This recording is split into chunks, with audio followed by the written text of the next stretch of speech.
नमस्कार दोस्तों, मुद्दा क्या है कि नए एपिसोड में आपका बहुत बहुत स्वागत है। दोस्तों, पैगंबर मोहम्मद पर नुपुर शर्मा की टिप्पणी से बढ़ता विवाद थमने का नाम ही नहीं ले रहा है। और थमे भी क्यों? क्योंकि इन्होंने काम ही कुछ ऐसा किया है कि पार्टी का सीना गर्व से चौड़ा हो गया है। जब तो पार्टी इतने समय से मूक बनी बैठी रही, क्योंकि मुद्दा केवल भारत तक ही सीमित था। और जब यह मुद्दा अंतर्राष्ट्रीय स्तर पर पहुंचा तो बीजेपी राष्ट्रीय महासचिव अरुण सिंह को ये प्रेस विज्ञप्ति जारी कर ये बताना पड़ रहा है कि पार्टी सभी धर्मों का सम्मान करती है। अगर भाई सम्मान करती है तो पार्टी को ये बताना क्यों पड़ रहा है? अगर खाड़ी देश इसका विरोध ना करते तो पार्टी केवल इनके खिलाफ एक्शन ही नहीं लेती बल्कि इनकी पीठ भी थपथपाती। अब ये पूरा घटनाक्रम समझ लीजिए कि इसकी वजह क्या है। इन दिनों वाराणसी के ज्ञानवापी मस्जिद मामले को लेकर दुनिया भर में चर्चा छिड़ी हुई है। 27 मई को नुपुर शर्मा भाजपा के प्रवक्ता के तौर पर एक टेलीविजन न्यूज चैनल के डिबेट में पहुंची। बहस के दौरान उन्होंने यह आरोप लगाया कि कुछ लोग हिंदू आस्था पर लगातार मजाक उड़ा रहे हैं। अगर ऐसा है तो वह भी दूसरे धर्मों का मजाक उड़ा सकती हैं। नुपुर ने पैगंबर मोहम्मद को लेकर आपत्तिजनक टिप्पणी कर दी, जिसे फैक्ट चेकर मोहम्मद जुबैर ने अपने ट्विटर अकाउंट पर शेयर की और पैगंबर मोहम्मद पर विवादित टिप्पणी करने का आरोप भी लगाया। नुपुर का वीडियो वायरल होते ही 1 जून को महाराष्ट्र में नुपुर शर्मा पर धार्मिक आस्थाओं को ठेस पहुंचाने के मामले में पहला केस दर्ज हुआ। अब राजनीति समझ रहे हो कि महाराष्ट्र में अगर भाजपा की सरकार होती तो क्या ये FIR कभी भी दर्ज हो पाती? 27 मई को यह बयान जारी होने पर 5 जून तक कई भाजपा सांसद नेता बचाव करने के लिए नुपुर शर्मा से मिलते रहे, उनके घर तक पहुंच गए। फिर अचानक ऐसा क्या हुआ कि पार्टी ने पहले नुपुर के बयान से किनारा किया और फिर नुपुर शर्मा से भी किनारा किया। अब पार्टी के ताबड़तोड़ कार्रवाई करने के पीछे क्या कारण है, यह भी समझ लीजिए। ये मामला पहले भारतीय मुसलमानों तक ही सीमित था। इसके चलते पार्टी लगातार नुपुर शर्मा को डिफेंड कर रही थी, लेकिन जब यह मुद्दा अंतर्राष्ट्रीय स्तर पर पहुंचा तो सरकार की मुसीबतें बढ़ने लगी। खास तौर पर अरब देशों में काफी आक्रोश बढ़ने लगा और केंद्र सरकार नहीं चाहती थी कि यह विवाद और बढ़े और अंतर्राष्ट्रीय स्तर पर भारत के रिश्ते खराब हों। नुपुर शर्मा के बयान से इतना बड़ा अंतर्राष्ट्रीय स्तर पर बखेड़ा खड़ा हो गया है कि भाई कतर, कुवैत, ईरान, सऊदी अरब, अफगानिस्तान, पाकिस्तान ने इस पर कड़ा विरोध जताया है। विवाद इतना बढ़ गया है कि 57 देशों के इस्लामिक संगठन OIC ने शर्मा के कथित टिप्पणी की निंदा की और संगठन में सोशल मीडिया पर पोस्ट में लिखा कि भारत में बीते दिनों मुसलमानों के खिलाफ मामले बढ़े हैं।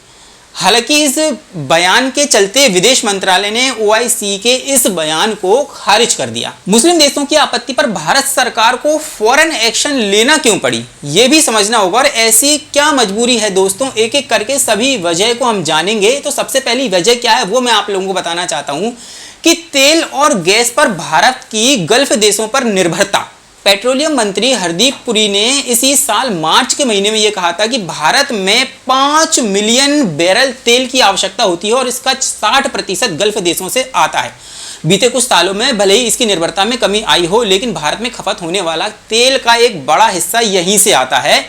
गल्फ देशों में सबसे ज़्यादा भारतीय मजदूर हैं। दूसरी जो प्रमुख वजह आप लोग सुन रहे हैं वो ये है कि गल्फ देशों में सबसे ज़्यादा भारतीय मजदूर हैं। गल्फ के सिर्फ 9 देशों में लगभग 90 लाख भारतीय मूल के निवासी रहते हैं। इनमें सबसे ज़्यादा 35 लाख लोग UAE और 30 लाख लोग सऊदी अरब में रहते हैं।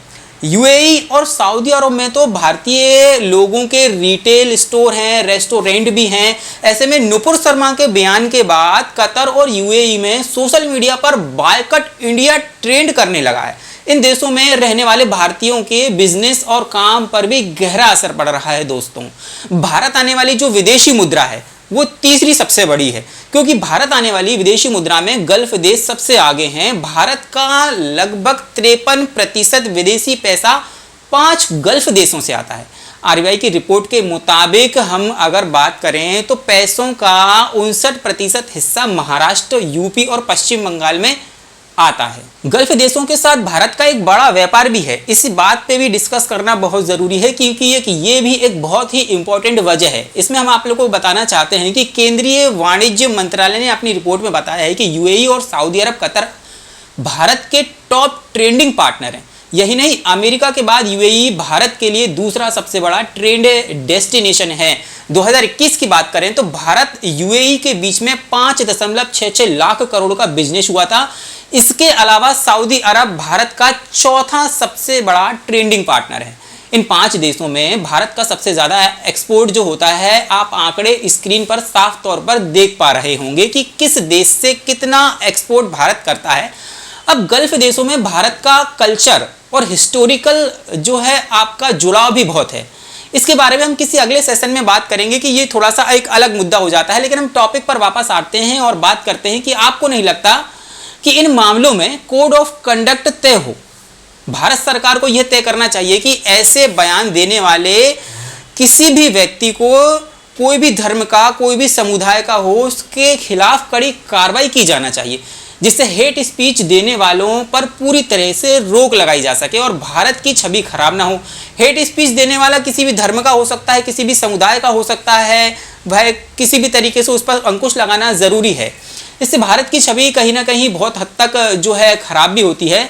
इस मामले को पूरी तरीके से विश्लेषित हमने किया है और उसके बाद आप लोगों को ये भी बताना चाहता हूं कि इस विवाद के चलते हाल ही में नुपुर शर्मा ने जो विवादित टिप्पणी की थी, उसके लिए उन्होंने अपने ट्विटर अकाउंट पर माफी भी मांगी है। उन्होंने कहा है कि मेरा मकसद किसी भी धर्म को और किसी भी व्यक्ति को जो है आहत करने का नहीं था।